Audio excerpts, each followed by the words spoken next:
So let's get started with the legal to go stuff.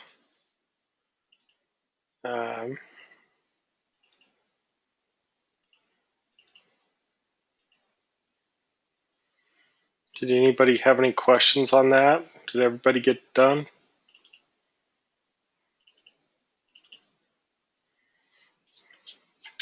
I was trying to find runway 9, but I was looking at SFO instead of SAM. Oh, I see. Did you figure it out, or? Yeah, with the help of a couple of people. Nice.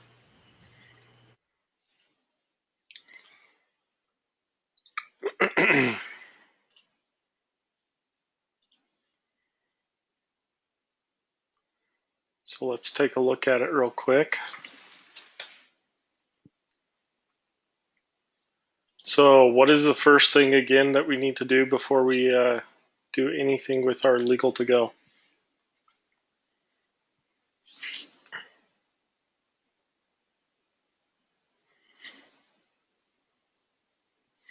Find the minimums. Yeah, find the minimum. So once again, we go into our flight planning, go into our Jeppesen charts, find the charts for San Diego, and we'll go down to the ILS or localizer approach for runway 9.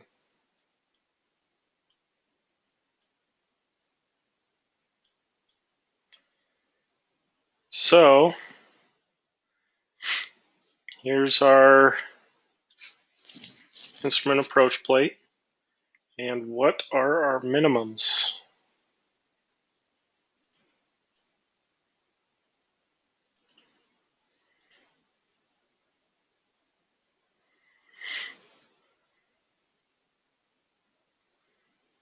$300 and 3/4 mile visibility. Good, 300 and 3/4.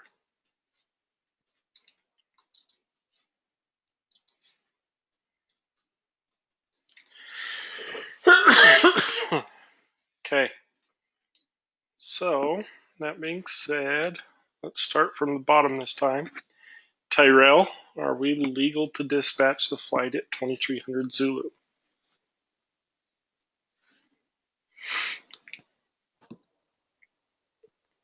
Yes, we are. All right, where did you look? All right, so just one second. So that'll be the first line at 2014.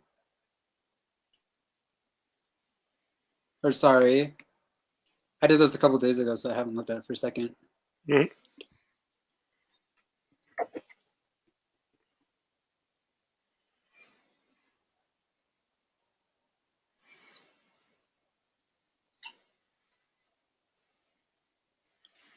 Oh, sorry, so it'll be the first tempo at 2200, 3/4 mile visibility.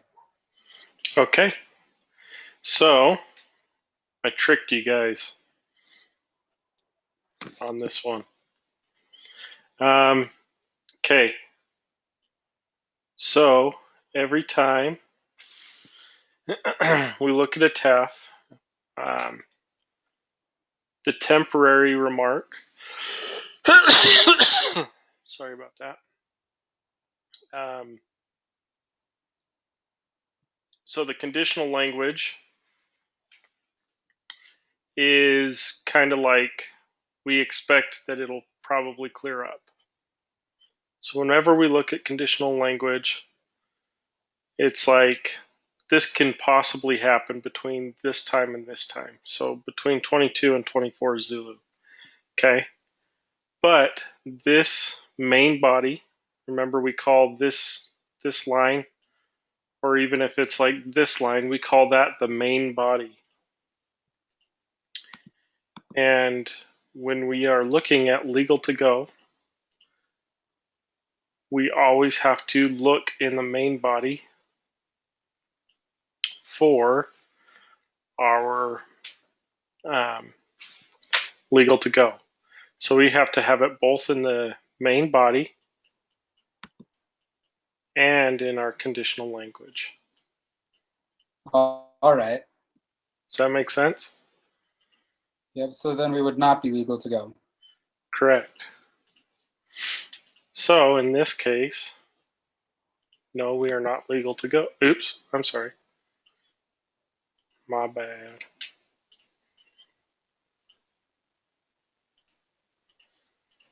All right, good. So, does anybody have any questions about that?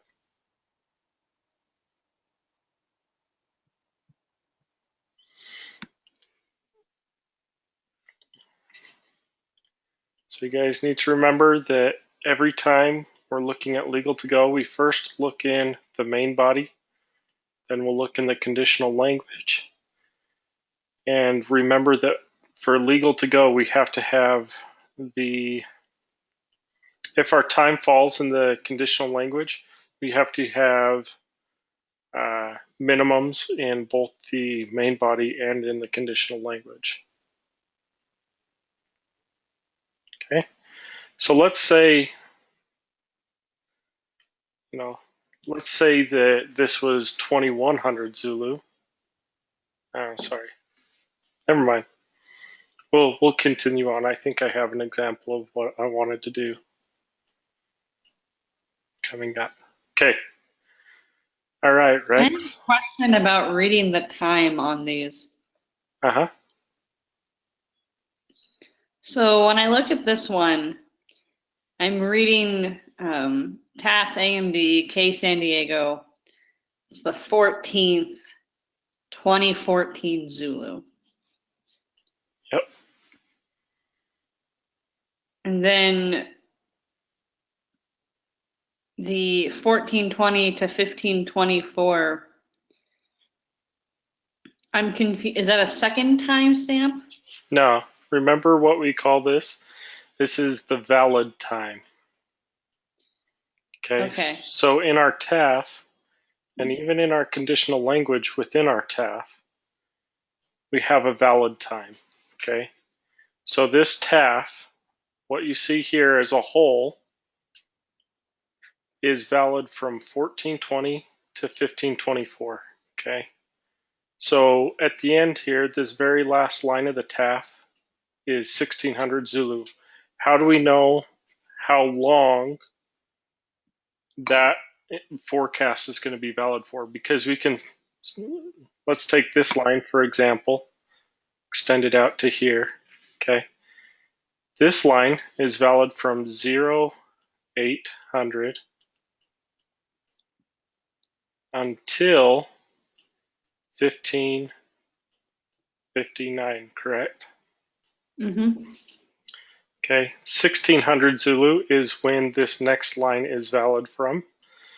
But when does that time end? Well, if we look at the valid time of the TAF, we can see that that is valid until 2400 Zulu. Oh. Does that make sense now? Yes. And Okay. so if I look at the tempo, that is telling me from 1422 until 1424, there was a change in visibility. There's an expected change in visibility and Mm-hmm. also in the precipitation. Mm-hmm. So the 14th, remember that these first two numbers are going to be the date and the last two numbers are the time. So these are the hours, okay? So the 14th at 22 Zulu till the 14th at 24 Zulu. There's going to be change in the visibility and the precipitation. Okay. Okay. I know you've gone over this, but I'm such a practice makes progress kind of person, and unless I'm doing it like a job, it does not sink in like a job. Yeah, I completely understand. So remember, though, that there is an hour where this conditional language, well, there's 2 hours where this conditional language doesn't even pertain to anything that we're doing. Okay. Remember that this TAF starts at 20 Zulu, right? The valid time of this TAF right here is 14th at 20 Zulu, okay? So from 20Z until this 22Z, we don't even consider this tempo language, okay? Everything that we need to know is going to be in this line when we're looking at legal to go, okay? Does that make sense? Yes. So the valid time, the start time and the valid time isn't valid until that hour. So let's continue on here. I think we might see something that kind of plays into what I'm talking about there. Okay, so Rex, your ETA is 2 Zulu. Something tells me I'm into your wicked trap. That's possible. Okay, I already fell into it, so you should be good. let's do it again. I missed that comment. I'm sorry, Tara. What? I said I already fell into it, so you should be good. Yeah, that's what I'm afraid of. I feel like what are those animals that just follow the leader? Okay, so at 2 Zulu, we go up to the third line because now we're on the 15th. So from 1500 or from on the 15th from midnight, there's one statute mile and a ceiling of 1,200 feet, which both fit into our minimums. Mm-hmm. We are legal to dispatch. My question then becomes, is there any significance in the temporary just below that goes until 2 Zulu, where there's only a half a mile visibility, which would be no. Good question. So what is the valid time of that tempo? Valid time is the one, it goes from midnight to 2, Mm-hmm. or 0 Zulu until 2 Zulu. And what is our ETA again? ETA is 2 Zulu. Okay, so that would mean I'm waiting for you to finish the question. so no. Okay. So, and I'll explain why. So remember, the valid time is good until that hour. So until 2Z, that is a valid forecast. Okay, so we know that at some point during that 2-hour window, that the visibility is going to drop down to a half mile. And that being said, 2 Zulu is when it ends, but it is still 2 Zulu, right? It's not 201, it's not 225, it's 2 Zulu. And our ETA is 2 Zulu. So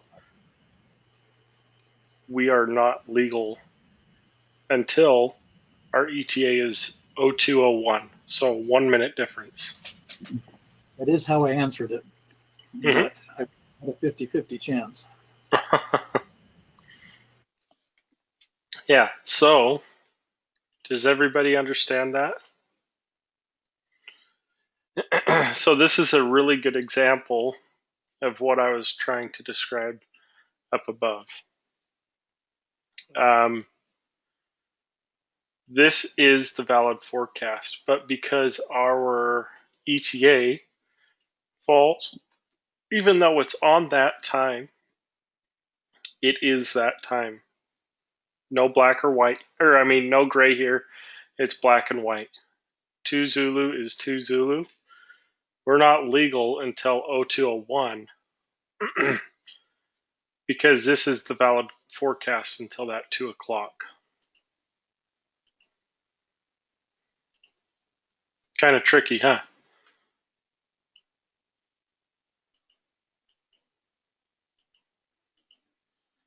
So what we need to do in cases like this, oh my gosh.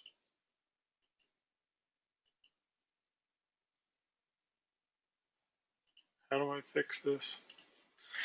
What we need to do in cases like this is just, I mean, really, is it that hard to delay the flight an hour to where our ETA is after that 2 Zulu? Or delay it 1 minute? No. But as far as legality goes and our planning goes, we need to make sure that our ETA falls after 2 Zulu. Does that mean that the captain has to get there after 2 Zulu? No.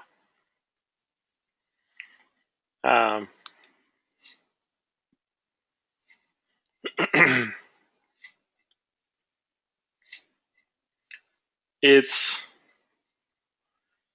the captain's going to, before he starts his approach, he's always going to get the weather anyways. And if it's below landing minimums, then he's not going to shoot the approach. Okay? And so we don't need to worry about what the pilot's going to do at the actual time of arrival, unless he starts holding and, weather's not coming up. Because remember, these are forecasts made by weathermen that are often wrong, right? Weather is its own animal and can change as it pleases pretty much. So, we may see this extend out an hour or 2 hours. It just depends. But as long as when we send the release and up until his point of dispatch, as long as it stays at this, then it's legal to go. We can send the flight. Now, that being said, remember our dispatch releases are being sent to the station 60 to 90 minutes prior to the departure time. Okay? Because they got to get the plane ready, they got to get the fuel ready, the pilot's got to start looking at the flight plan and start, talking that over. And so our releases are going to be there 60 to 90 minutes early. Okay? So,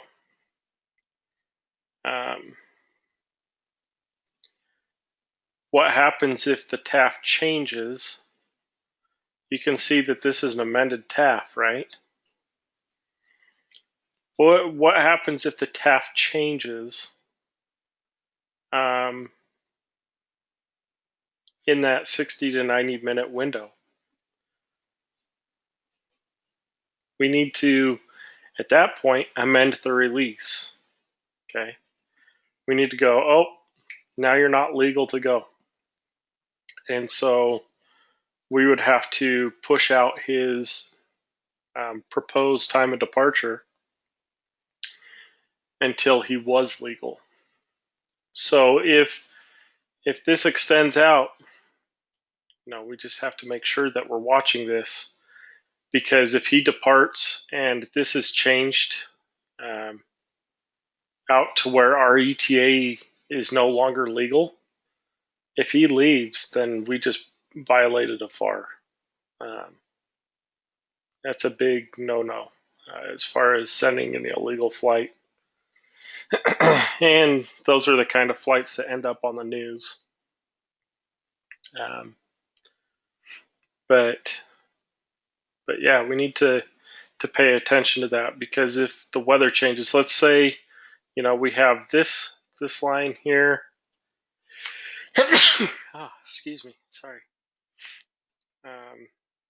Let's say that this is at 030, okay, this 1600 line. And our ETA isn't until 1700. But in that 60 to 90 minute window, it changes to 1800, and we hadn't planned an alternate at that point. We need to call up the pilot and say, hold on, I'm adding an alternate to your release. Expect amendment 1 or whatever it is.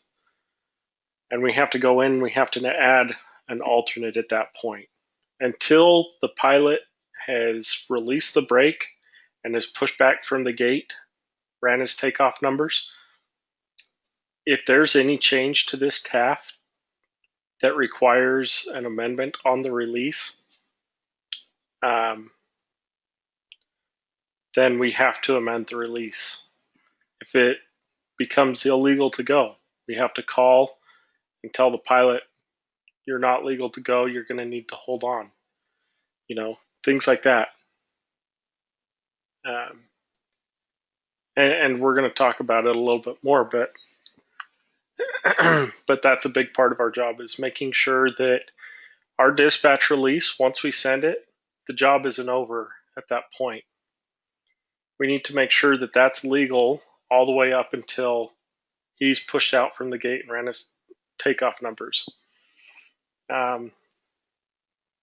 Let's say he gets up in the air and all of a sudden it requires an alternate, right? He's already fueled up, he's already up in the air. There's not a whole lot we can do at that point, right? All we're going to do is inform him that the weather's dropped to requiring an alternate. If it's a safety of flight issue where the visibility is going to drop way low and it's not even going to be safe to go to the airport, then we may be telling him he needs to divert to another airport. It's just part of the job is making sure that this is valid and our release is valid during the flight.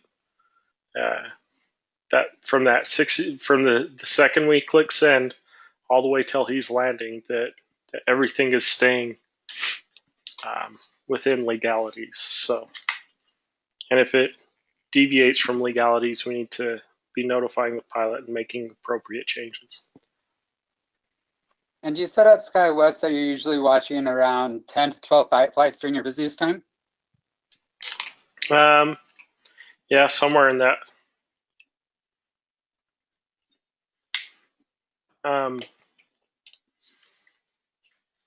That may be what's in the air, but between what's in the air and on the ground, ready to, that you've already sent the release for, it could be up to 20 to 25 flights. It just depends on the day and the time. So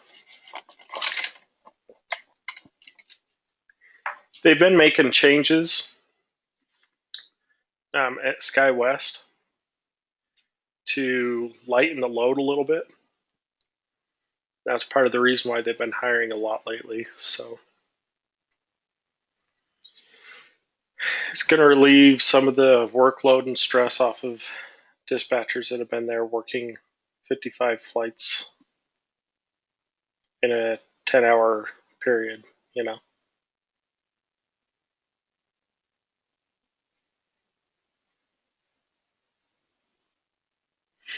But anyways, yeah, it's and remember, these TAFs come out at a scheduled time, right? Midnight, 6, noon, and 18. So when it's 6 Zulu and all of a sudden you have,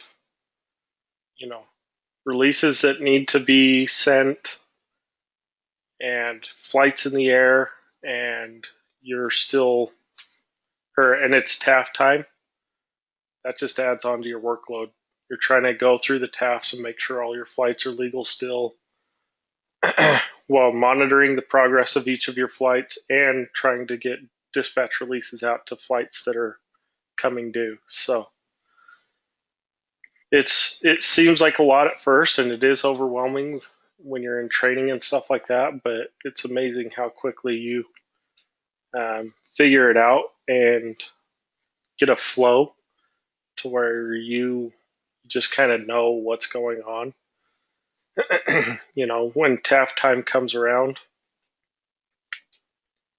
it's like you kind of know what areas to pay specific attention to, and so you're already, the flights that you don't need to worry about, you're just kind of clicking through, and you do a quick scan and click through it, and then the ones that you need to make sure are still legal because it's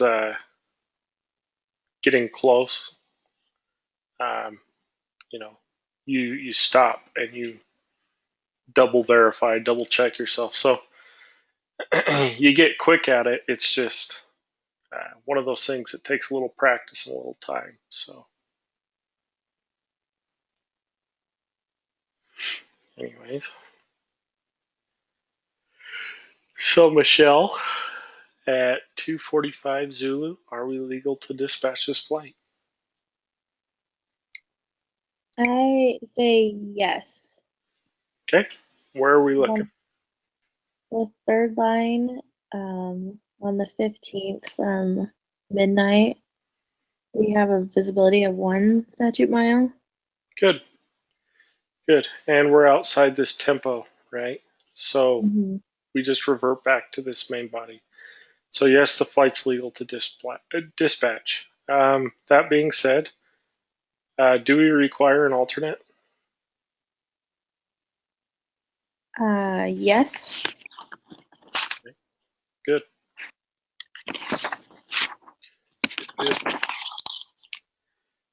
So, yes, we require an alternate because we have several reasons. But anyways,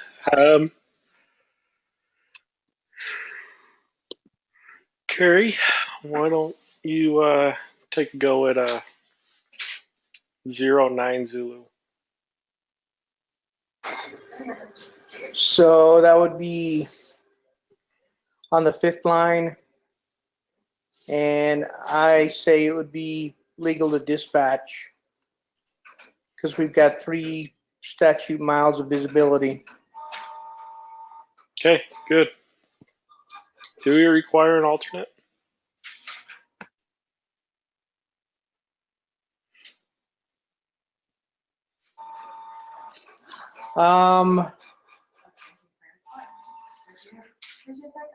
So we got overcast at 2,000 or 200. So remember, this is tens of thousands, 1,000s, and hundreds. Okay. So 2,000 feet.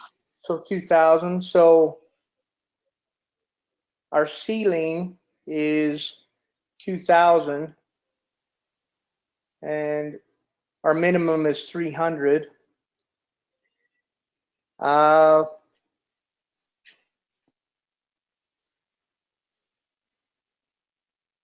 So what do we need to consider for, do we need an alternate?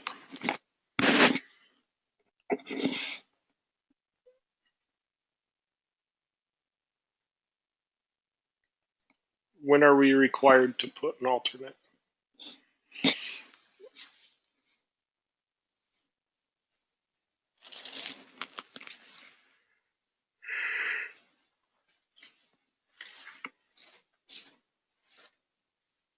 Anyone? When 1 hour before and after depart ETA, you have 2,000-foot ceilings and 3 miles visibility. Good.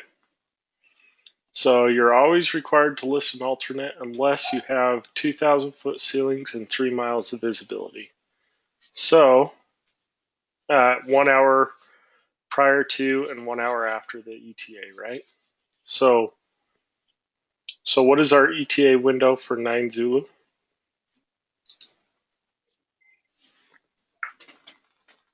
So it's from 08 to 010 or 1000 hours. Good. So do we require an So alternate? currently we've got the 2,000 foot window, or the 2,000 foot ceiling, and we've got 3 miles of visibility. Good. So no, we would not have to list an alternate. Good. Good. So even though, you know, there's scary weather prior to, there's scary weather all around it, right? We aren't required to list an alternate for this because our ETA window all falls on this line, and we have 2,000 foot ceilings and 3 miles of visibility, right? We're right at that minimum, but technically we don't have to list an alternate. Good.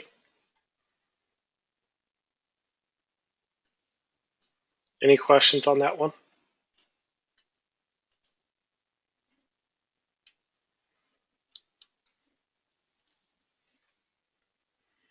Alrighty. So Jeff, why don't you bring us home here?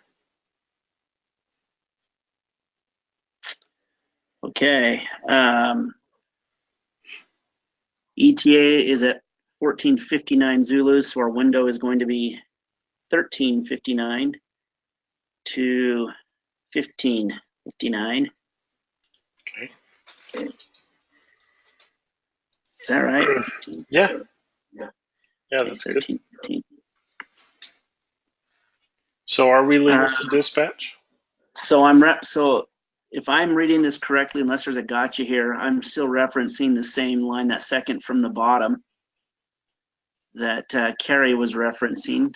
Mhm. And so we are legal to go, and we do not require an alternate. Right. Perfect. Okay.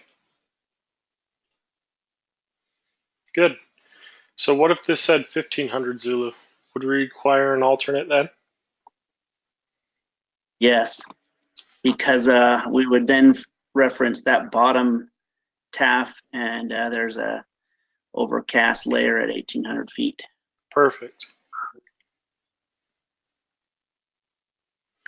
So does everybody understand that?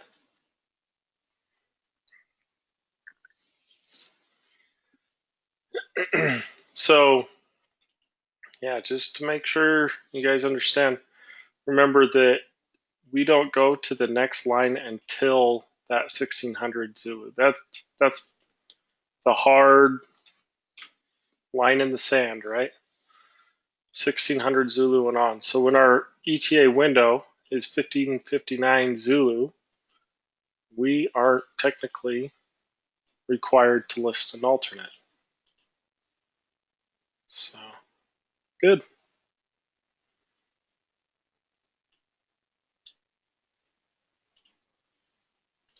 Any questions on any of that?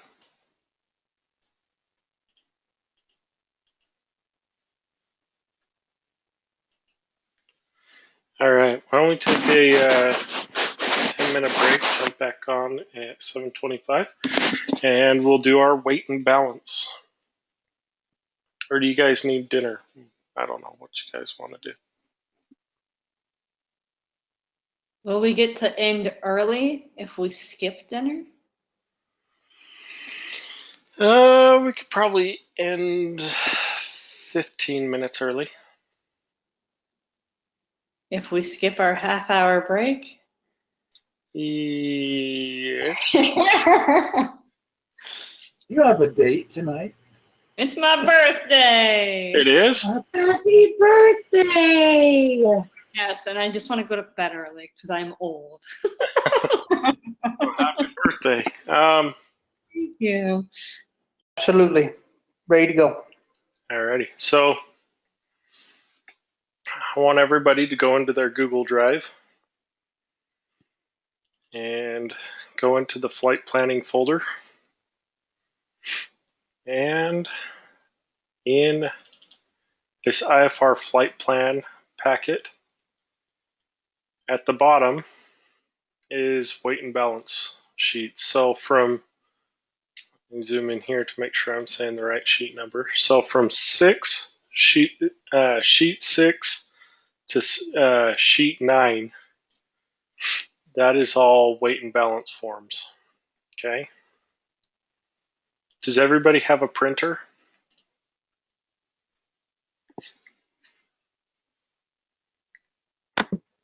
I do not have a printer. Okay.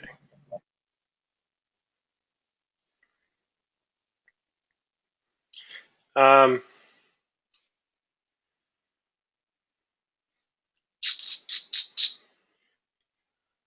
going to have to figure out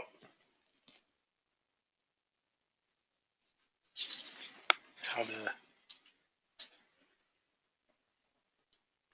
get everybody's stuff printed.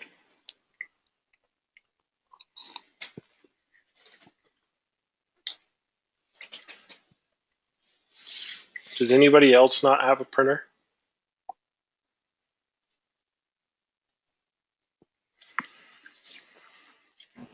I do not have a printer, but I can print them at work.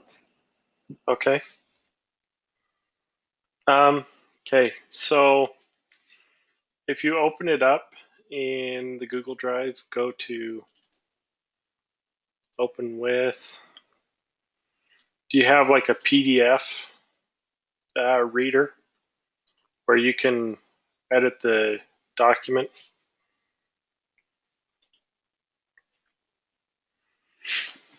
You know what I'm saying? Like this. Or I can come in here and type what I want.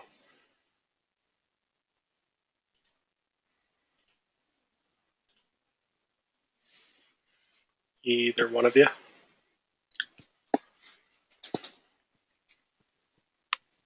Say that again?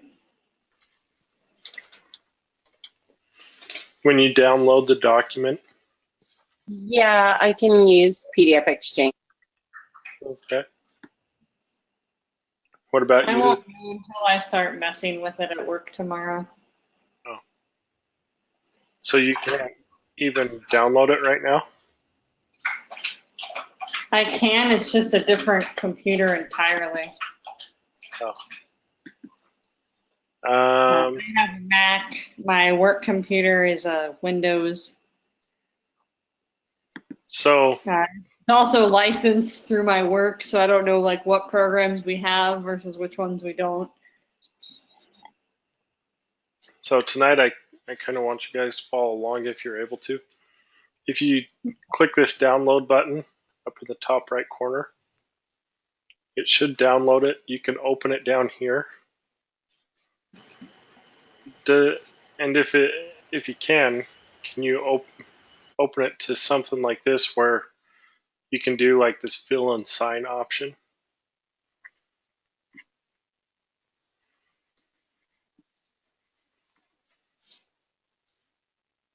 If not, that's fine, but it'll just help you guys if you're following along. So when we do our flight planning, you're going to receive a packet. Okay, this is what we call a route briefing guide. So these briefing guides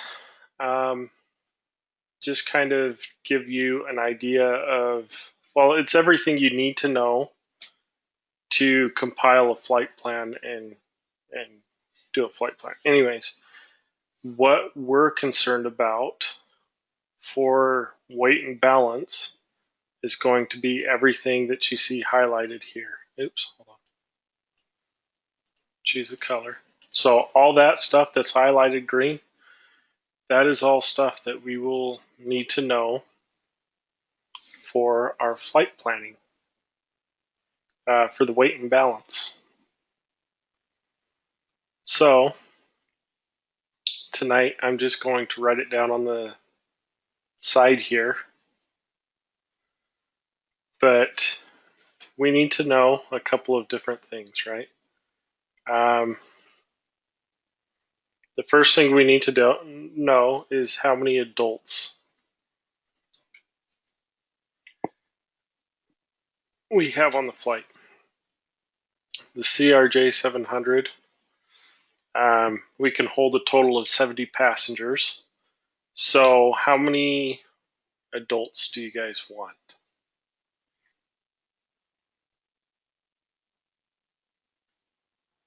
Somebody just spout out a number. 56. 56. Okay. Next is kids. How many kids? 9 half-weights. So 9 kids. And infants? 30 missile. Lat missile. Cabin rockets. That's what they're called. Cabin rockets. Oh, God. So, Also, I've heard them called squishies. so here's the trick with infants. They don't weigh anything. So we'll just leave that miscellaneous. Do we want a jump seater? Yes. So, oops. So we call those ACMs. ACM, additional crew member. And we will have one because we only have one jump seat. Okay. And we're going to use 730 Sierra Kilo as our aircraft. Okay, so believe it or not, that's all we need to know. And we can figure out the weight and balance for this aircraft.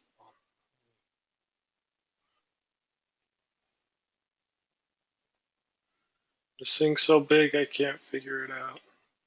Maybe we'll just put it on this side. Okay. So for tonight, these are the numbers we're going to use. Okay.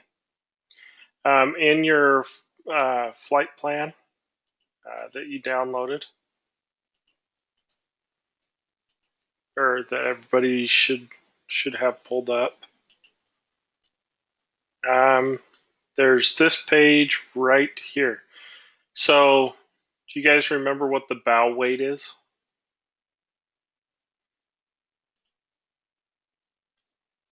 I know we've talked about this, but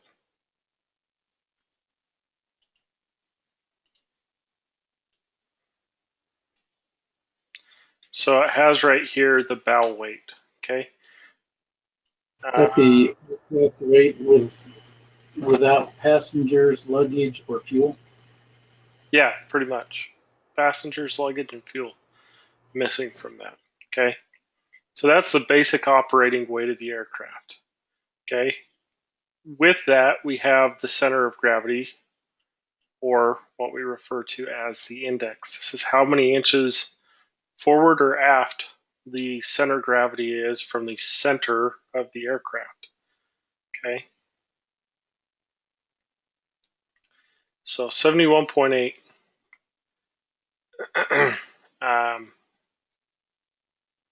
is our index. Okay. So that takes care of this 730 Sierra Kilo right there. So the first thing that we want to do here, whenever we get these weight and balance forms, is we want to fill out all of this information. So today is the 31st. Okay. Our flight number, let's just call this flight number 1.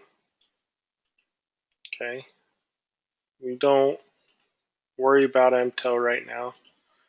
Okay. We don't really care where this is from, but let's just say this is from Salt Lake City.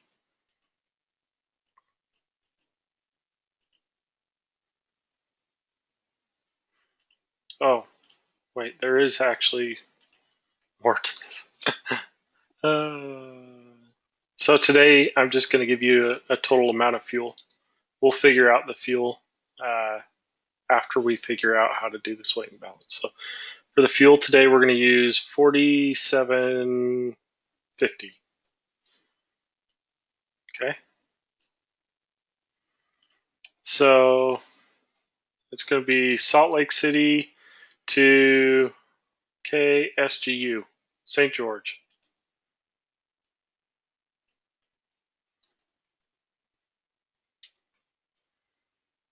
Okay. We don't have an alternate. We don't have a second alternate. We don't have a takeoff alternate. The time doesn't really matter right now, but we'll just say 15:30 Zulu. And then the captain, this is where he would sign. This would be his employee number. And the aircraft type, we're going to put down this aircraft number is 730 Sierra Kilo. Okay, so with that all filled out, we're good to proceed here. So all we need to do is fill out the boxes. So adults, we put in here 56 adults.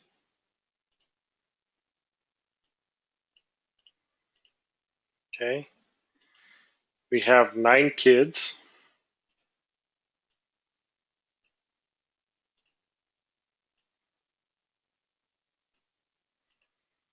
And we put the total down here in this next box. So 56 plus 9 equals 65. Okay. And no infants, so we don't worry about that. All right, now we've got to figure out the weight. Well, where is the weight? I'll tell you right now. So our passenger weights are right here. Okay. So in the summer, between May 1st until October 31st, everybody weighs 5 pounds less. Okay. One person equals 190 pounds. Okay. In the winter, between November 11th until April 30th, everybody puts on that Christmas weight and weighs 5 pounds heavier. So each person is 195 pounds. Down here, we can see children, how much they weigh. In the summer, those same months, so from May 1st till October 31st, kids weigh 82 pounds. When they start eating too much turkey, they gain 5 pounds and they weigh 87 pounds. Right here, we can see that infants that are 2 years old or less are free weights. Okay. So all we need to do to figure out our passenger weight is we go first to our adults. We have 56 adults and we are in the summer months. So we will go down to 56 here, and that's how much our adults weigh. Everybody tracking?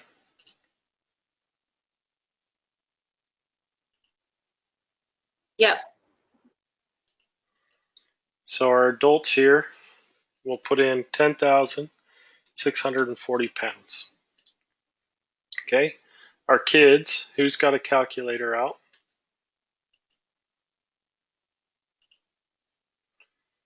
Our kids weigh 82 pounds during the summer months. So 82 times 9, what does that give us? 738.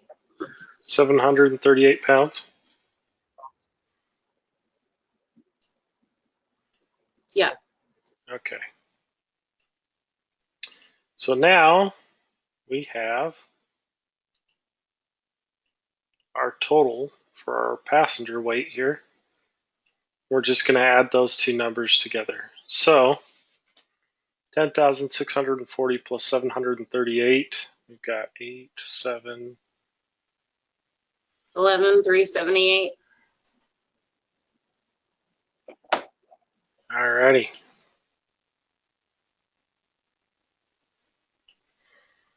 So 11,000 pounds, 378, or 11,378 pounds. So we just, if you follow this arrow right here, it shows you that you need to enter that information into this box here.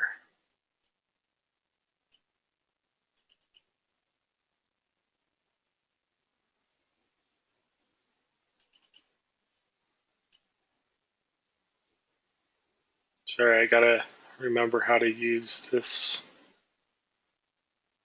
for this application here. So 11,378. Good. Okay. Our bow weight, we just take off of that sheet that I showed you guys before. Remember our bow weight. We'll look for the aircraft number of 730 Sierra Kilo. And we just come down here and there's all of our information we need to know about the aircraft. So for 730 Sierra Kilo, we have a bow weight of 45,298 pounds.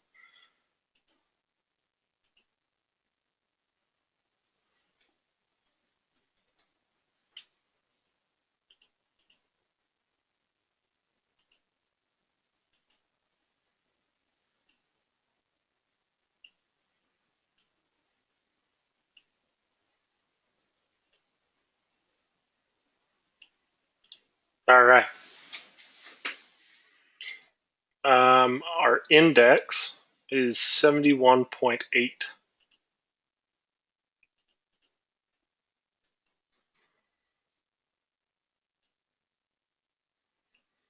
All right. So we've got all the information we can handle up to this point. So we're missing our passenger index, okay? So we actually have to go through and calculate our passenger index.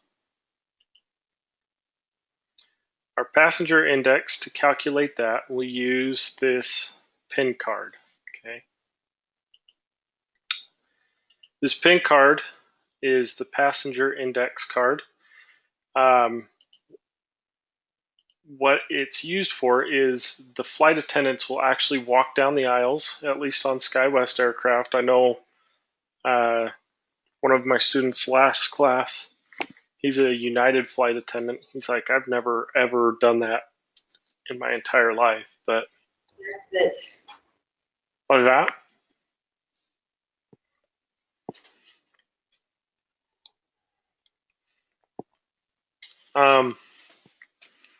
But you can see them actually walk up and down the aisle, and they'll count how many passengers they have in each section. So if you look on this page, you can see that Zone A has a total of 12 passengers, and it is rows 1 through 3 on the aircraft. Okay. With it being rows 1 through 3 and a possibility of 12, if we go down to this next sheet, you can see on this diagram of the airplane where those people sit. Everybody following? Yep. So what we need to know on this page up here is the max amount of passengers each zone can hold, right? And then I'm going to let you guys load the airplane how you want it loaded. So we know we have 56 adults and 9 children, right? So with 56 adults, 9 children, and a total of 64. So when we're calculating our PIN,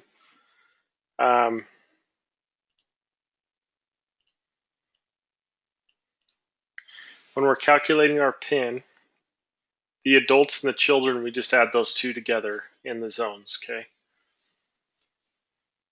So we have a total of 64 passengers. We're just going to load this how you guys want to load it. So somebody tell me how many passengers they want in each zone. It's got to come to a total of 64 passengers. Do you want to load from the front to the back, or to the back, from the back to the front?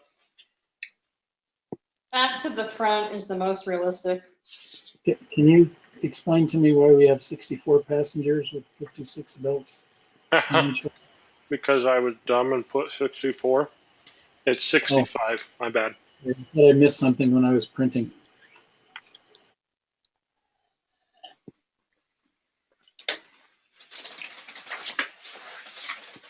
So 65. So Elizabeth says back to front. So what does everybody agree?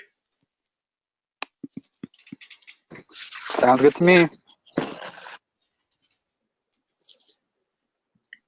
So zone F can hold 10 passengers. Mm-hmm.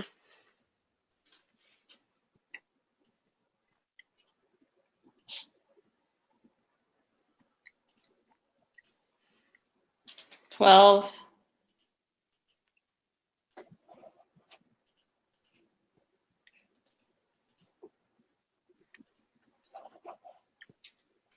Right?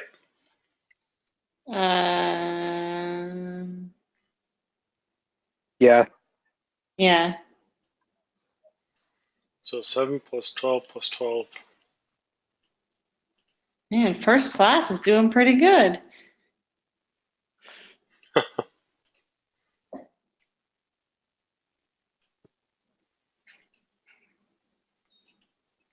Sorry, a little OCD here. So there's how we have the plane loaded. Now we've got to figure out the index numbers here. So we've got to be able to fill out these columns here. Oops.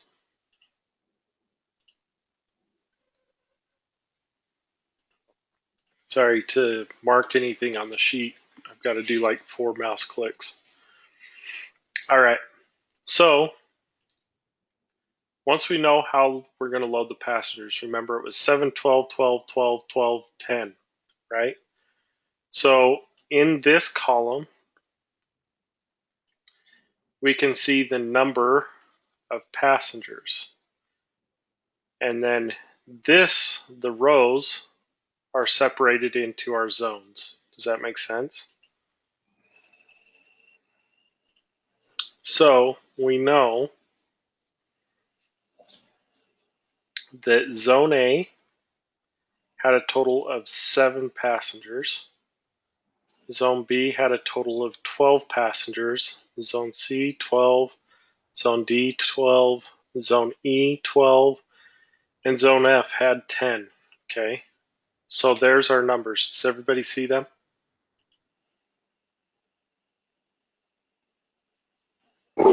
Yeah. Yep.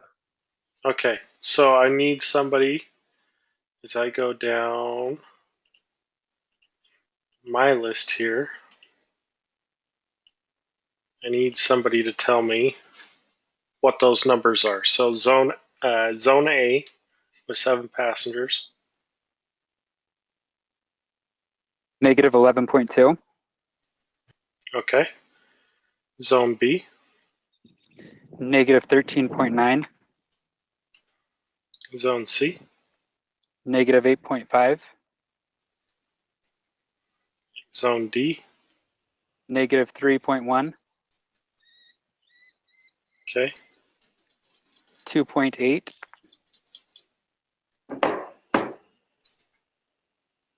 Oops. 2.8 and 6.8.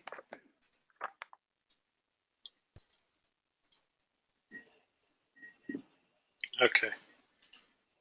Now I gotta play with this until it all fits.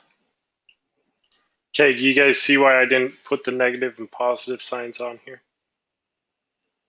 This column, This column is our negative numbers. This column is our positive numbers. Everybody see that?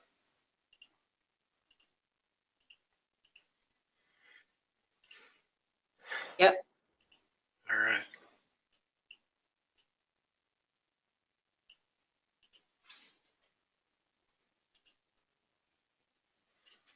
Okay.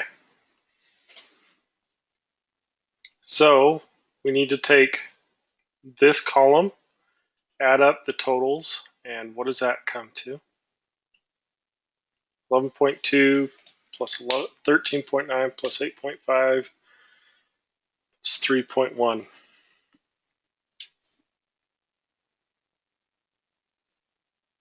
$36.7.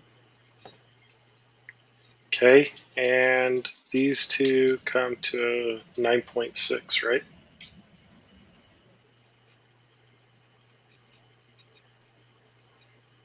Did I do that right? I'm just going off of memory. Yeah, that looks right. Okay, so now we just move this 9.6 down here. Sorry, 9.4. Is that what I? Maybe I 2.8 put it in. 2.8 plus 6.8. Oh yeah, 9.6. Sorry, I No, I you're punched good. something wrong on my calculator. I just want to make sure. So 6.8, 2, yeah. So we just take that 9.6 and move it down below our 36.7 here. And we add the 2, and what does that come to? Negative 36.7 plus 9.6. It's what? Negative 27.1. All right. So that becomes our index for our passengers. Does everybody see how we did that?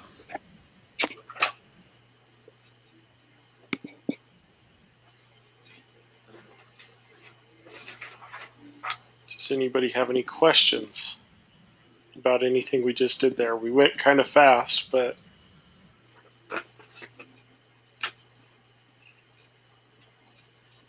it feels like you guys picked this up really fast because nobody says anything contrary. So if you're not picking it up, we'll slow down, or we can talk about it.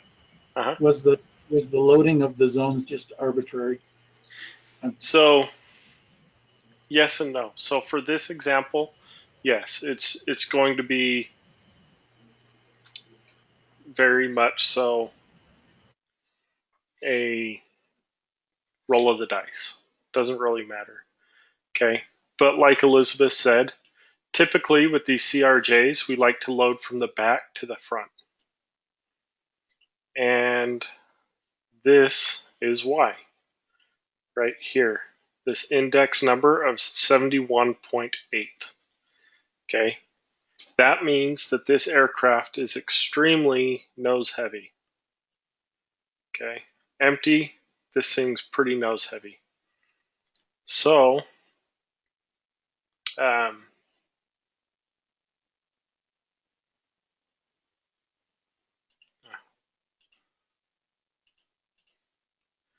so that being said, the CRJs really like it when you go back to front.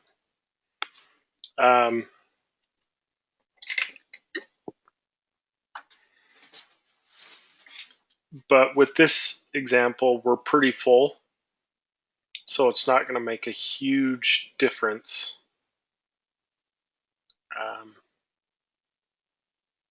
in our numbers. But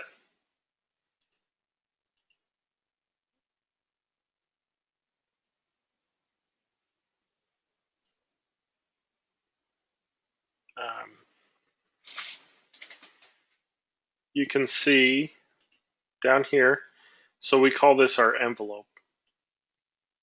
And I don't know if you remember this from when you were in flight training,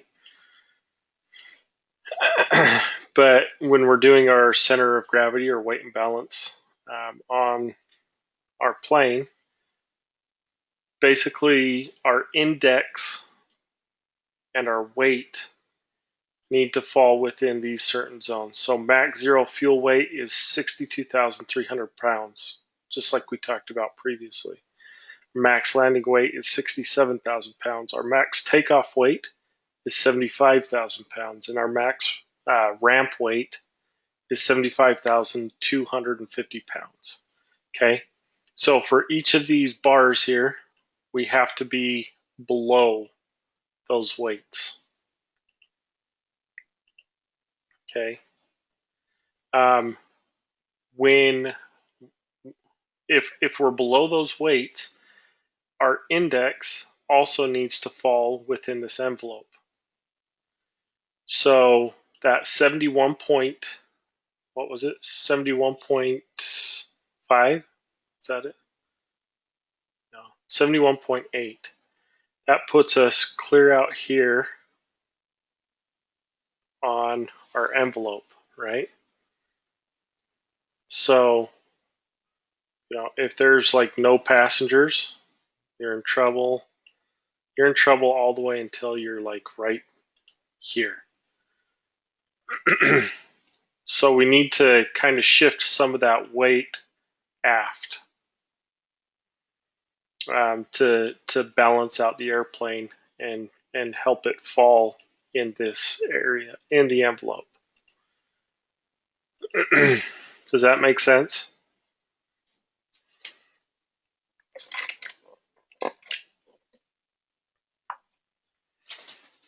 So,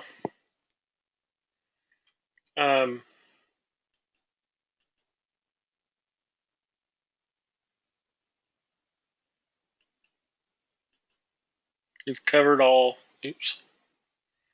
of these sheets. So everything now is going to be here. So our passengers, just like on our PIN card, our passenger index is separated. Well, the index for this part of the flight plan is separated into a positive and negative column. Okay, so we can come down here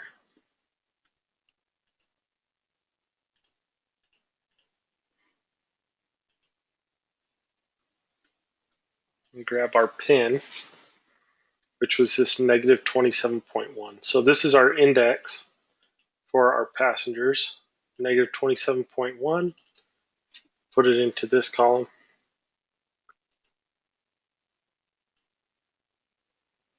Like so.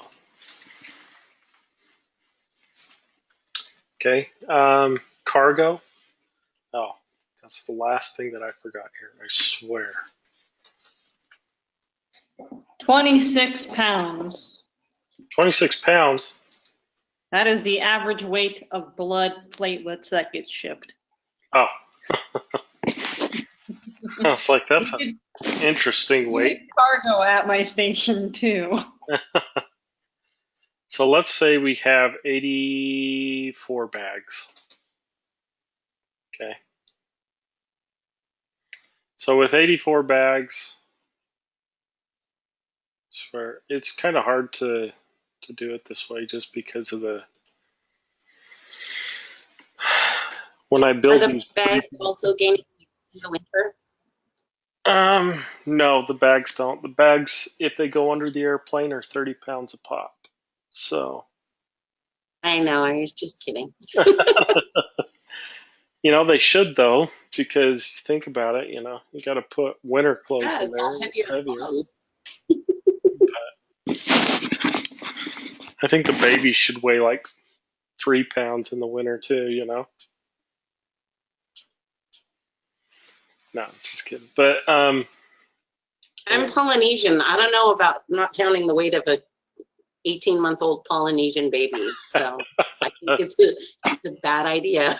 Yeah.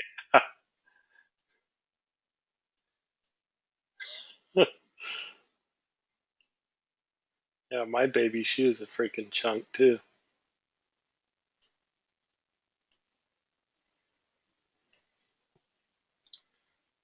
In fact, that's what her nickname was until she was like 3 years old. It's chunk. Oh my, But all right, so baggage is kind of the same thing. We've got forward and we got aft cargo. So where do you guys think we should put bags in the airplane?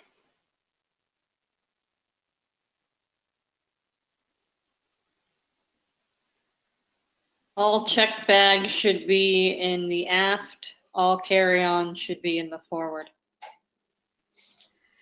So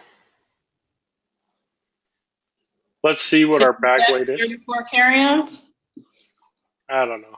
It's we're not getting that crazy specific, but let's just take a look at our bag weights. So this column or this section right here is our average bag weights. So we just go to our 84 bags and we can pull our bag weight there.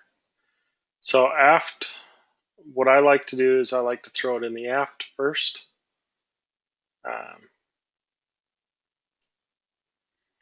So aft cargo weight, we'll throw in 2520.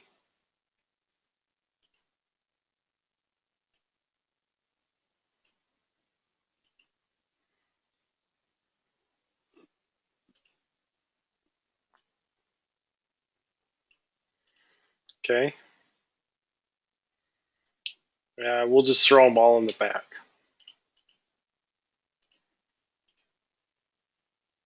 Okay. And this is where we find the index. So cargo in the aft, and then cargo in the forward compartments. Okay. Remember, there's 2 luggage compartments on the CRJ 700. One in the back, one in the front. So if we load it in the back, all of it, the 2520, we just come down here. Oh, look at that. We don't have an actual 2520, but we've got 2490 and 2550. Always round up. I'm sorry, that's not an up arrow. Always round up. Okay. So when we're rounding up, we're going to go to a more restrictive weight. Okay, that gives us an index of 16.9. Does everybody see that?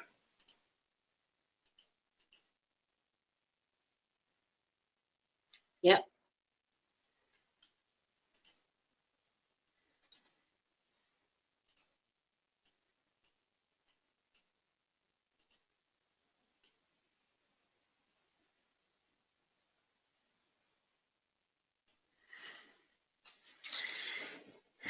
Alrighty. Okay, that means that we don't have anything in the forward cargo, but we do have an additional crew member, correct? So we have an observer here.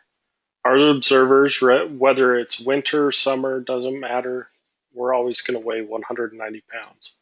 This is another place that they're getting way wrong when I'm sitting up there. I only weigh 100 pounds.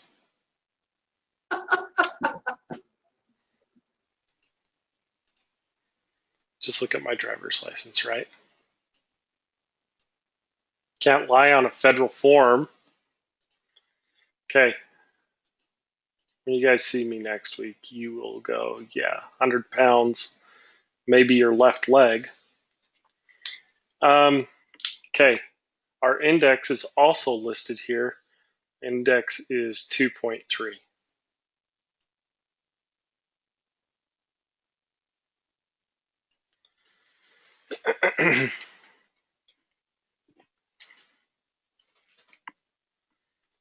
Okay, so now, once again, to get our 0 fuel weight, we're just going to add up all these numbers.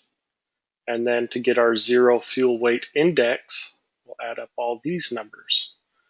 So what is the total? We'll start over here just to throw you guys off a little bit.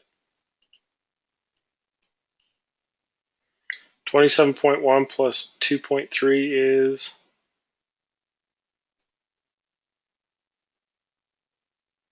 29.4.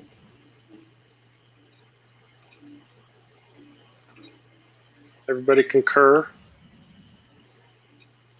Concur. I feel like the Leonardo DiCaprio on Catch Me If You Can. Do you concur, Doctor? Can I take you back, Leonardo, for a moment? Yeah. Where did you pick up the 2.3 index? So when we were looking right here, so our observer, regardless whether it's summer or winter, it's all already spelled out for us right there. 190 pounds and a negative 2.3 index. Thank you. Yep. Luckily, we don't have to go searching for that data. It's kind of nice. All right, so somebody add up all our numbers here. Oh, sorry, no. Before we do that, 71.8 plus 16.9.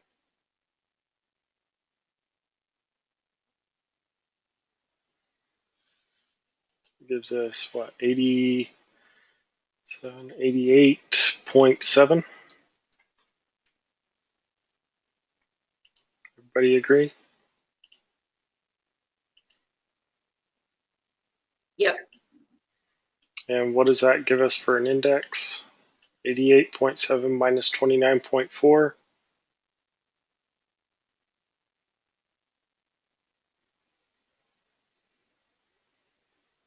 59.3. 9.3. All right. So 59.3 is our index right now.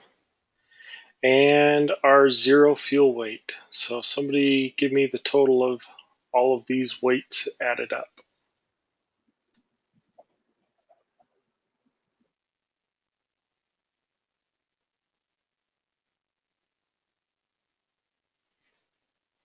$59,386.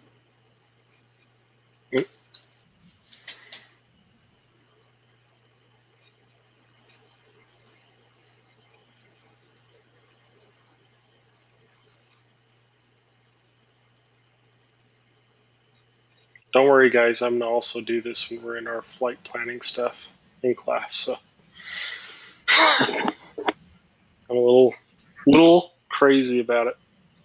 Okay, so what was our fuel again? How much fuel did we have on board?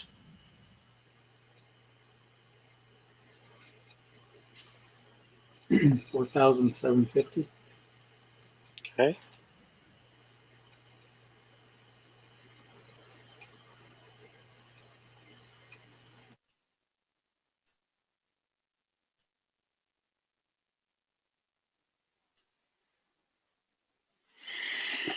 Okay, now to figure out our fuel index, we come to this column here, and we'll go down to the closest number. So remember, we're going to penalize it more because we don't have an actual 4750. We'll just round it up to 5,000 pounds, which gives us a negative 2.5 index. Does everybody see that?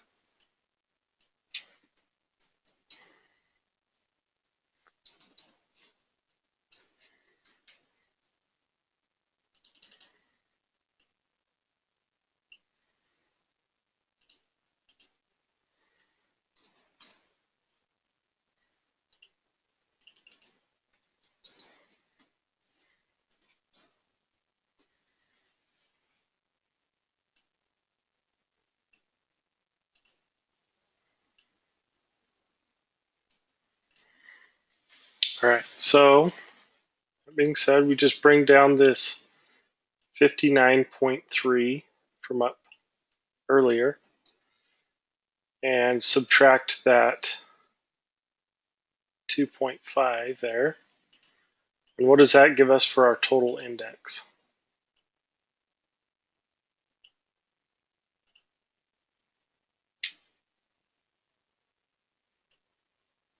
56.8.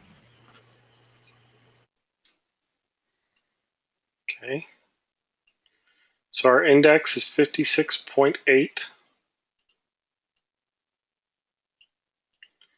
And our total weight, 59,386 plus 4750. What does that come to?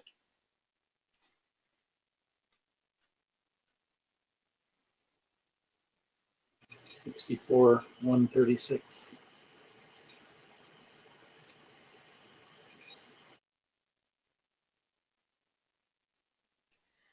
Okay, so there we have it. So now we've got to figure out where that falls down here on our envelope. Okay, so all we do is we take our index of 56.8 and come, straight up from the bottom here with our snake looking line. Okay, and then from 64,000 pounds and one, so we'll be somewhere around there. Where it crosses this intersection here, that is our takeoff. Okay, so just mark that with a T here. Okay.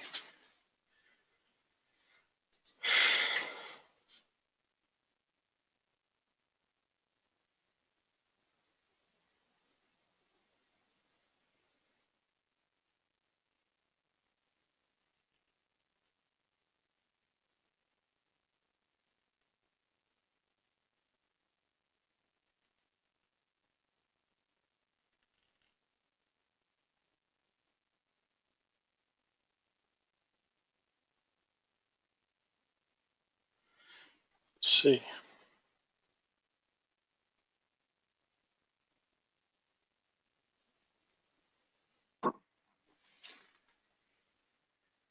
Those lines at the bottom of the index or the bottom of the chart, do you not slide up on those at an angle as they, or do you just go vertically straight up? No, we just go vertical straight up.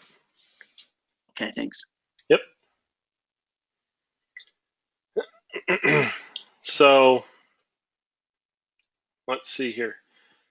So now that we have our takeoff number, I'm actually going to switch this to a, well, something like that.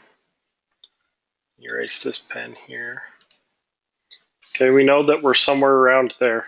Okay, now we've got to figure out what it's going to be when we land. So we've got to figure out our fuel here. So when we are doing our flight planning, if you guys come up to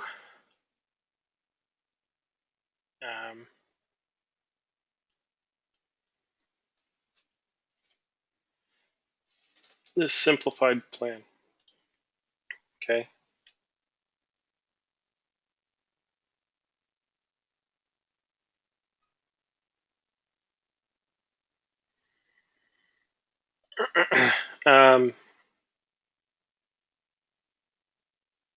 so when we come up here, we can see the bar H, right? So this top section that I'm highlighting right here, this top section is in pounds, and then this bottom section's in minutes, okay? So our burn to destination, our reserve, alternate fuel, contingency fuel, takeoff fuel. So for the sake of what we're doing tonight, we didn't have an alternate. We didn't have any contingency fuel. All we have when we land is going to be our reserve and our taxi fuel we will have burned. So all we're going to have on board when we land is the 2,500 pounds of reserve. You can notice that this is like solid in there. It is set. No matter what, every flight, our reserve fuel is going to be 2,500 pounds in 45 minutes or 45 minutes. So all we need to do to figure out how much fuel we have on board the aircraft when we land is that. We have 4750, okay, and we're subtracting that 2,500 pounds. 2250 is what we plan to burn en route. So that's our B in our bar H, right?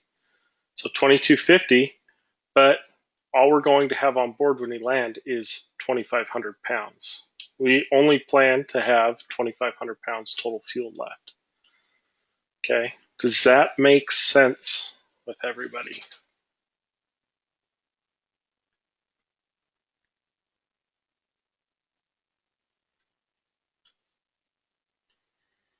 So of this 4,750 pounds, 2,500 pounds of that down here, 2,500 pounds of that is our reserve fuel of 45 minutes. Okay.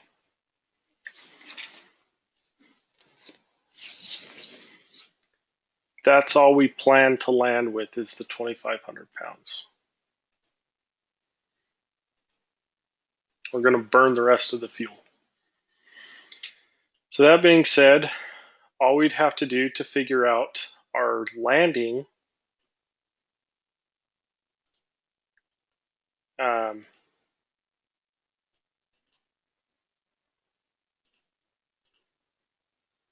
our landing weight and index is just bring this 2,500 pounds up,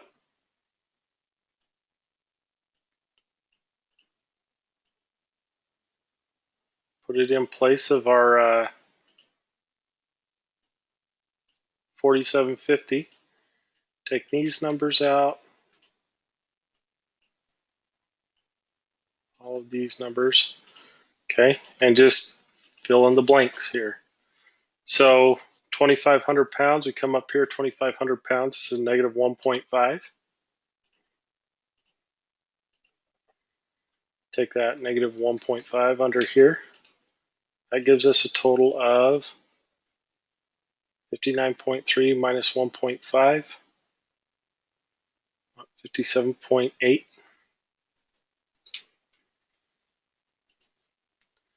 And a total weight here of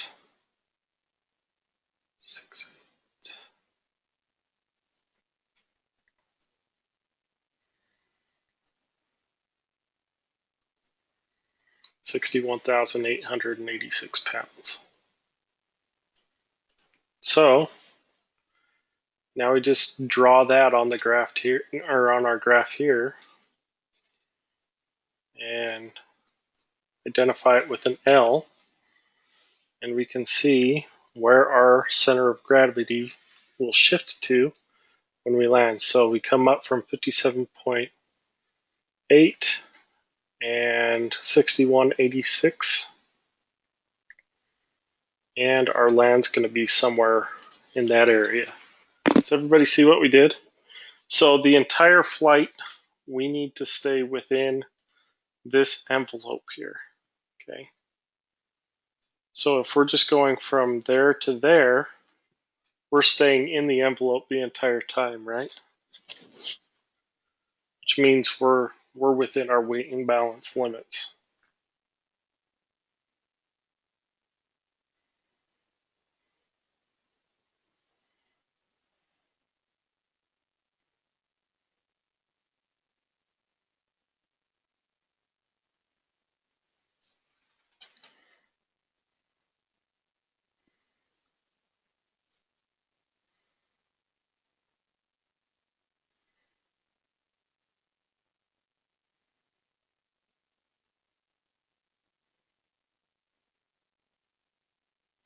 Anybody have any questions? Everybody understand what we just did there? Clear as mud. This is the part where I usually went like, great, I'll send this off to Hogwarts. I don't know what you guys just doodled out. Yeah, so Dispatching, we don't actually do this. This is the pilot's responsibility, and he just types it in the computer and it tells him if he's good or not, or if he needs to add ballast, how much and where. So, or move passengers, either or. But for our flight planning,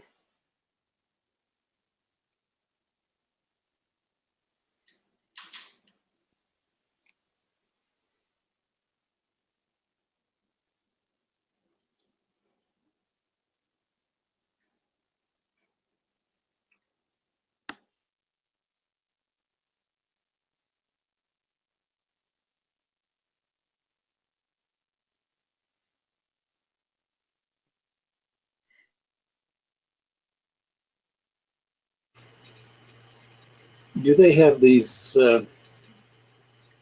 manifests where we can actually use the same sheet for landing calculations?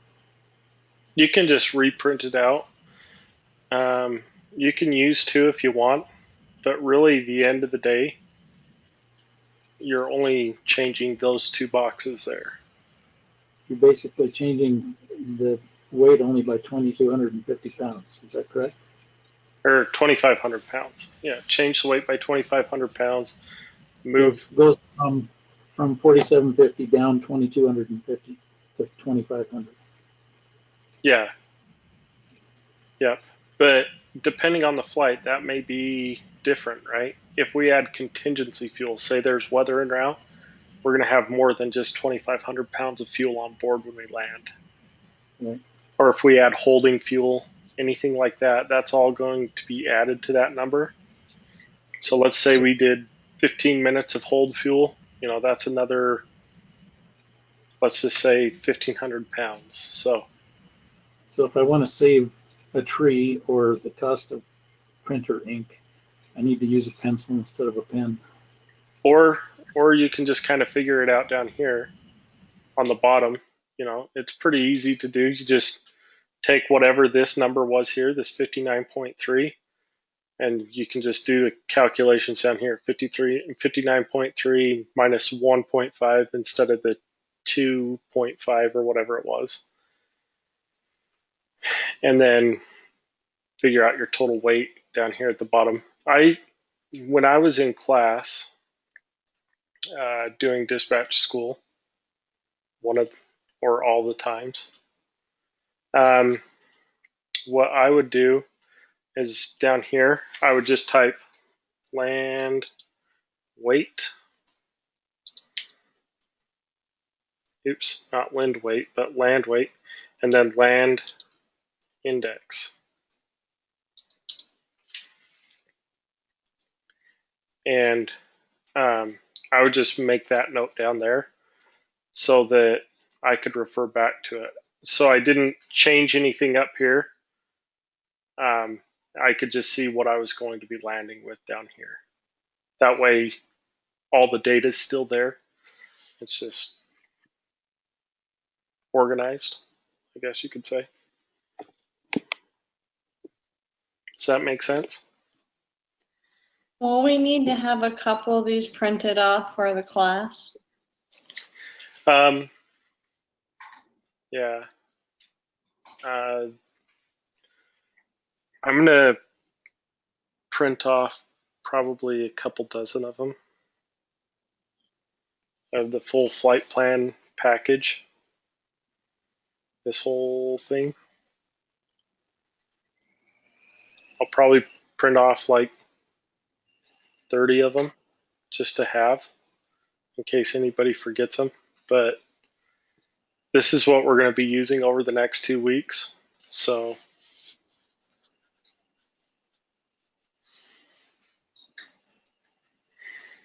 How many should I bring to class on Monday?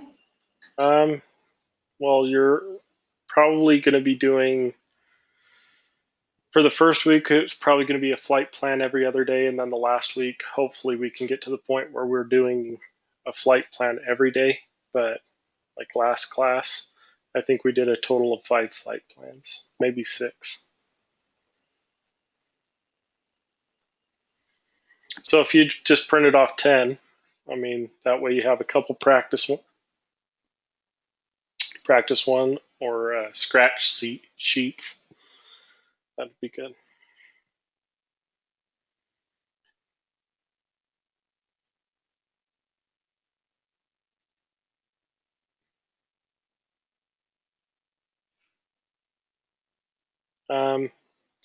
So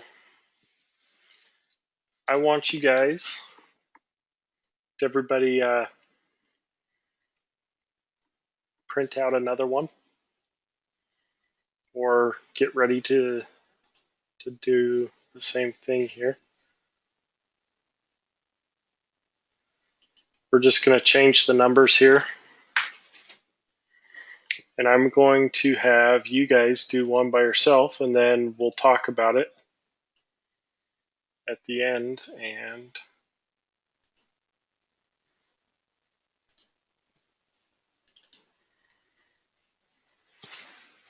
yeah. Oops. So it doesn't take very long to do these, right? You'll get to the point where you're going to be doing these weight and balance sheets probably in like 5 minutes.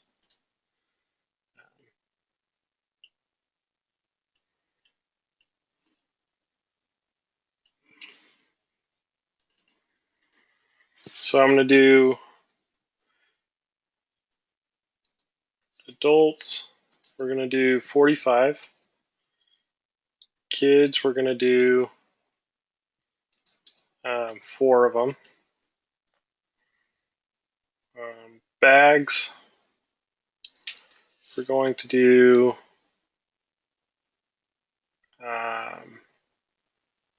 57 bags.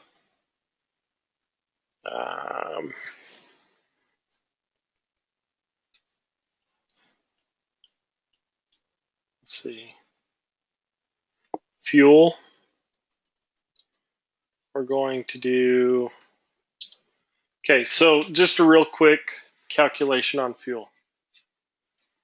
We're gonna hit that really fast. So when we're calculating fuel,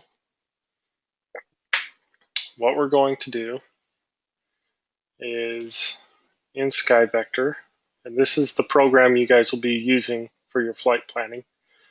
Remember, we're just going to do a direct route. So let's do Salt Lake to LA. Okay, KSLC to KLAX. Okay, if we put in a speed here of 400 knots, which is our average speed, okay, it gives us an ETE, estimated time en route. Kind of the rule of thumb when we are just doing an estimated fuel burn is for the first hour, we plan on using 4,000 pounds of fuel. So for the first 60 minutes, we use 4,000 pounds of fuel. For the second hour and every hour after, we plan on 3,000 pounds of fuel. Does that make sense? So first hour, 4,000 pounds, second hour, and every hour after, 3,000 pounds per hour. So to figure out, we've got an hour and 55 minutes, right, that we need to figure out. So our first hour is 4,000 pounds. Now we've got to figure out how much 55 minutes translates to in fuel.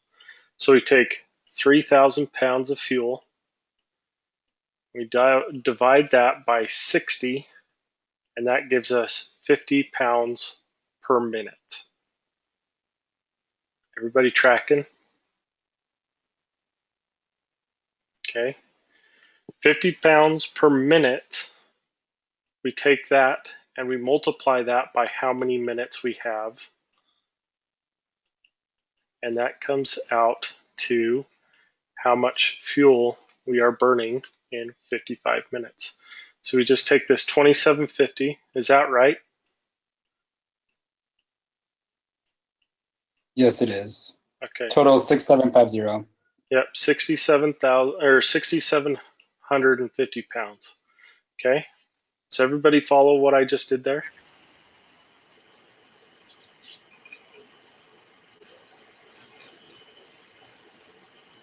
Any questions on how to figure out fuel burns for estimation? Estimated fuel burns.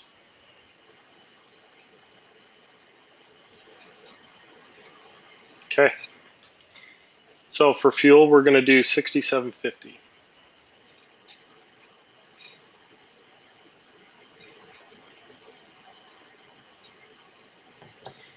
Do you guys, well, we're not going to worry about a forward observer on this one. And the aircraft that we're going to be using is going to be 752 Sierra Kilo.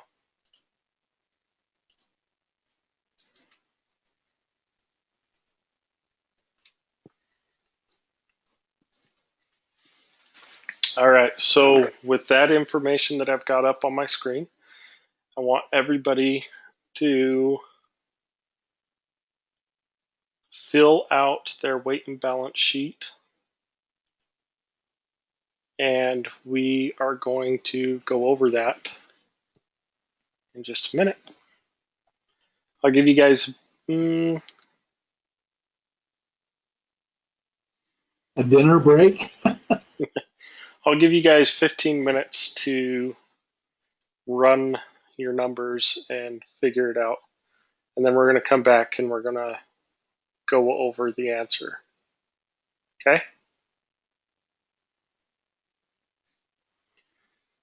So that puts us at 8:55. Everybody ready, set, and go. Is this flight number? Sure. Flight number 2, that'll work for me.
All right, so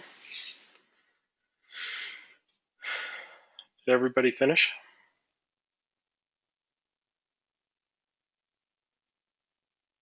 I am just about done. Yes, but I'm not sure if I did it right. So I'll give everybody just like 5 more minutes. 9 o'clock, and then it should only take about 5 minutes to discuss this one, and then we'll close it up.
All right, is everybody good?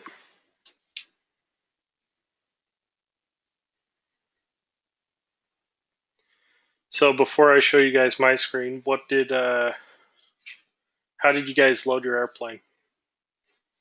Back to front? That's how I loaded it again, yeah. All the way full in each one of the sections until you ran out of people? Yep. Okay. There you go. So, what do you notice differently about where we ended up here?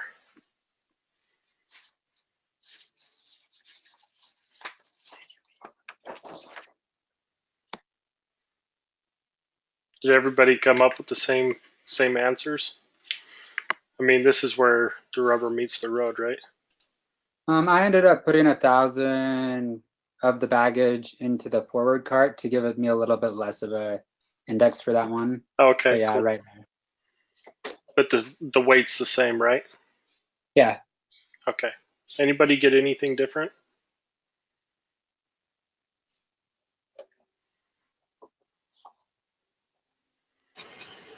I'm sorry, I was still concentrating. What was his response? Everybody got. I was just asking if everybody ended up with the same weight, the 60,126. No. No, mine was way different. Okay. So what did you guys get for the bow weight?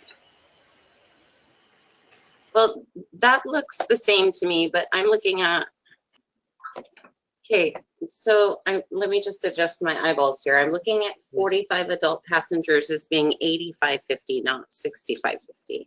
Yeah, that's what I got yeah.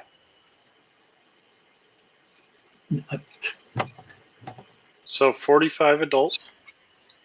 We'll come down here. Oh, 8550. Okay. My bad. So yeah, my number's way different from yours. So just add.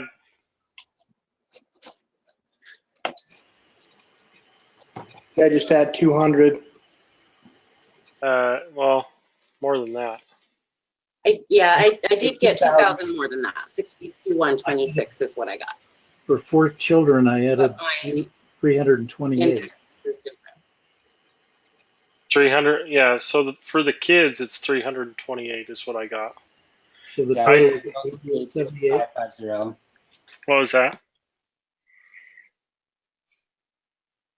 The total weight for passengers is 8878. Yeah, Yes. I accidentally didn't look all the way. I wasn't thorough in my scan here. It's kind of hard to read on my computer, the numbers here. And so this 8, I mistook for a 6.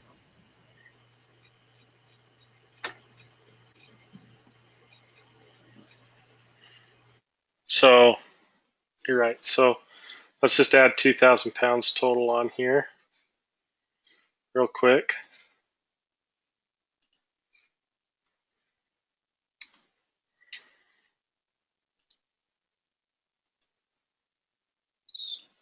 Right there. Okay. And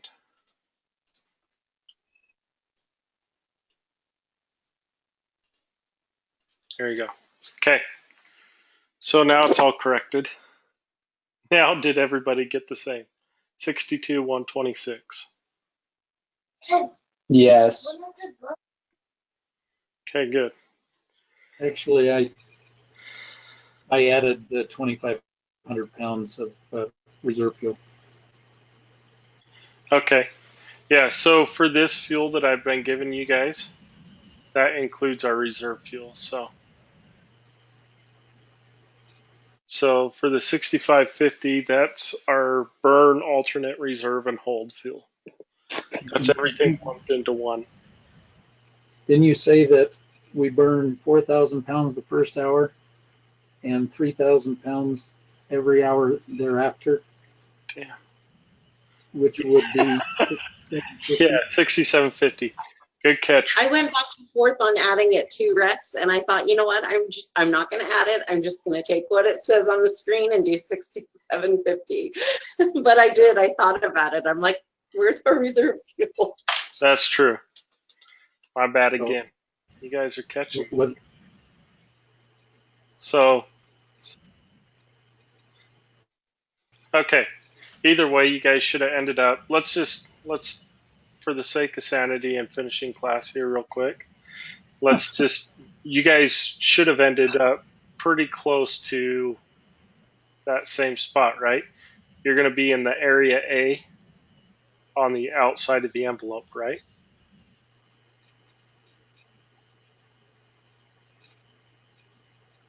Yes.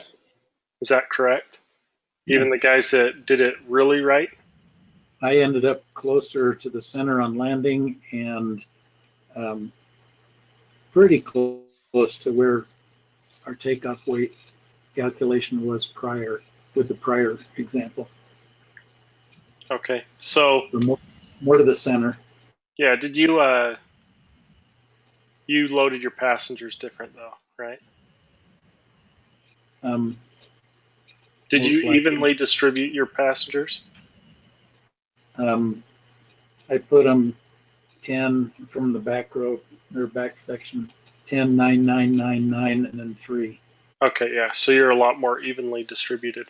So my point that I was trying to make with this thing here was I was trying to get us in this area A, okay? So for this area A, all we need to read or do is read this note. So our takeoff falls in area A for the people that loaded back to front as full as they could until they ran out of passengers. So what I'm trying to show here is that when the takeoff weight and index or zero fuel weight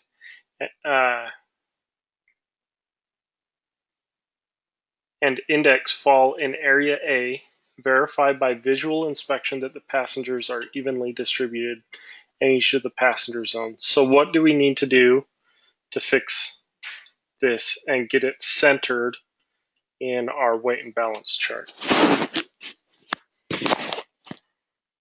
Exactly what Rex did, right? All we would need to do whenever we fall outside of this zone is move the passengers and evenly distribute them, okay? That's the point that I'm trying to make, is sometimes when we are doing this, sometimes we're going to fall way outside the zone.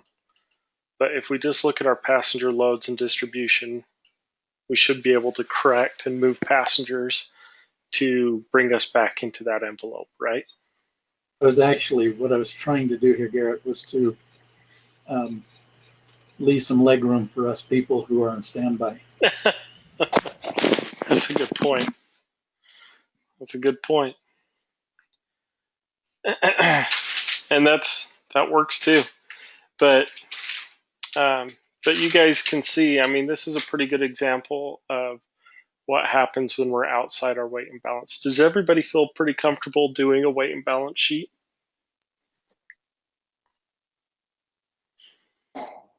Honestly, no, but it's because I'm such a doer when it comes to learning that until I start writing these out and doing the plug and chug myself, the retention for me is not very much. So are you going to be able to possibly print one out tomorrow for tomorrow's class? Oh yeah, I'm gonna print one out and do it at my desk while watching the videos. Yeah. But I'm just like a doer when it comes to learning. I have to be physically involved in it. Yeah, definitely. So yeah, I just recommend going back and watching this portion of the video and then practicing. But for everybody else that was able to write it down, how do you guys feel about it? It's starting to make sense and come together. I need to do it a couple more times. Yeah, for sure. So tomorrow we'll do another one of these. Tomorrow we're also going to go over some weather again. Make sure everybody's comfortable with it. I'll do another legal to go worksheet for you guys. And then we will get ready to do flight planning. We'll go over some stuff for flight planning. So if there's no questions, I'll let you guys go. Sorry we went over 10 minutes, but. Well, thanks, Garrett. Have a good night.